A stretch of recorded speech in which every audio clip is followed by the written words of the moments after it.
জুলাই গণঅভ্যুত্থানের সময় থেকে নানা কারণে রাজনীতির মাঠে আলোচনায় ডাক্তার তাসনিম জারা। আওয়ামী লীগের পতনের পর এক পর্যায়ে নতুন রাজনৈতিক দল এনসিপির প্রথম সারির নেতা হন তিনি। নির্বাচন সামনে রেখে দলটি জামায়াতের সঙ্গে জোটবদ্ধ হলে ক্ষুব্ধ হন যারা। ঢাকা ৯ আসন থেকে স্বতন্ত্র নির্বাচনে অংশ নেন তিনি। নির্বাচনের মাঠেও বেশ সাড়া জাগিয়েছিলেন নতুন প্রজন্মের এই প্রতিনিধি, কিন্তু বিজয় ঘরে তুলতে পারেননি। এখন কি করবেন যারা? বাংলাদেশের নাম্বার 1 স্টিল বিএসআরএম। তিনি কি রাজনীতির মাঠ থেকে সরে দাঁড়াবেন? অনেকে বলছেন তিনি দেশ ছেড়ে চলে যেতে পারেন, নাকি অন্য কোনো পরিকল্পনা রয়েছে তার। ১৩ ফেব্রুয়ারি শুক্রবার ফেসবুকে দেয়া এক স্ট্যাটাসে তার প্রতিদ্বন্দ্বী প্রার্থী হাবিবুর রশিদ হাবিবকে অভিনন্দন জানিয়ে ভবিষ্যৎ রাজনৈতিক পরিকল্পনার কথা তুলে ধরেছেন সাবেক এই এনসিপি নেত্রী।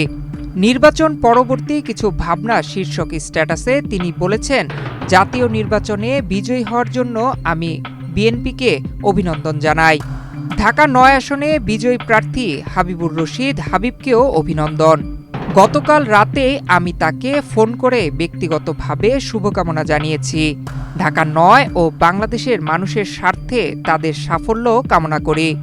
আমরা একটি গঠনমূলক শক্তি হিসেবে কাজ করব। জনকল্যাণমূলক উদ্যোগে আমাদের সমর্থন থাকবে, কিন্তু মানুষের জন্য ক্ষতিকর কোনো সিদ্ধান্তের বিরুদ্ধে আমরা সোচ্চার থাকব।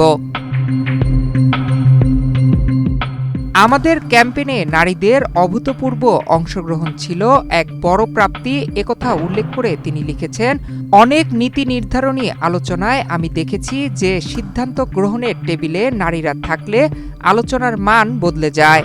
যে কিশোরী বা তরুণীরা এই প্রচারণা আগ্রহ নিয়ে দেখেছ, তোমাদেরকে বলছি, স্বপ্ন দেখতে ভয় পেও না। ক্ষমতার কেন্দ্রে তোমারও অধিকার আছে। আমাদের আরও বেশি করে সামনে আসতে হবে। আমাদের ভলেন্টিয়াররা এই পরিচ্ছন্ন রাজনীতির হৃদয় স্পন্দন উল্লেখ করে যারা লিখেছেন, সাধারণ নাগরিকদের রাজনৈতিক সক্রিয়তার যে অনন্য দৃষ্টান্ত আপনারা তৈরি করেছেন তা সচরাচর দেখা যায় না।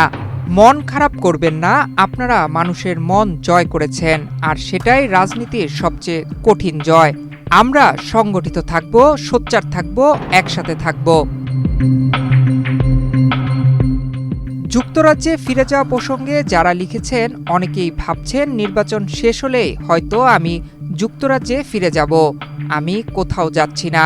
আমার শেকড় এই মাটিতে, আমার কাজও এখানে। একটিমাত্র নির্বাচনের জন্য আমরা এই পথ চলা শুরু করিনি। আমাদের লক্ষ্য রাজনৈতিক সংস্কৃতির পরিবর্তন।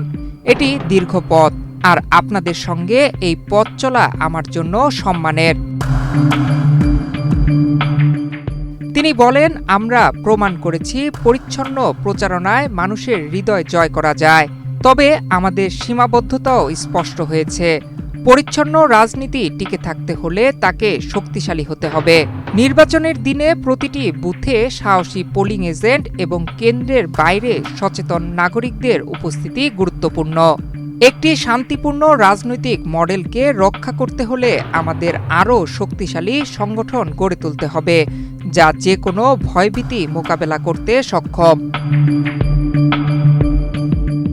আজকের দিনটি সম্ভব হতো না যদি জুলাইয়ের অভূতভয় যোদ্ধারা রাজপথে বুক পেতে না দাঁড়াতেন, একথা উল্লেখ করে তাসনিম জারা লিখেছেন, গণতন্ত্রের যে স্বাদ আমরা পাচ্ছি তা তাদের অকল্পনীয় আত্মত্যাগের ফসল।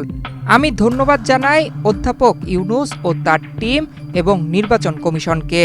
এমন এক জটিল সময়ে একটি গ্রহণযোগ্য নির্বাচন আয়োজন করা মোটেও সহজ কাজ ছিল না, কিন্তু একটি গণতান্ত্রিক জাতি হিসেবে টিকে থাকার জন্য এটি ছিল অত্যন্ত জরুরি একটি দায়িত্ব।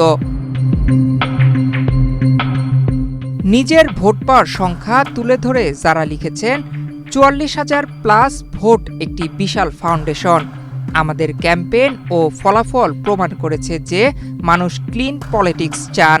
আমরা রাজনীতির পুরনো ছকটি ভেঙে দিতে পেরেছি। আমরা ঢাকা ৯ ও বাংলাদেশকে নতুন করে গড়ে তোলার কাজ চালিয়ে যাব। আমাদের সেরা সময় এখনো সামনে। নয়ন বিশ্বাস, বাংলাদেশ প্রতিদিন।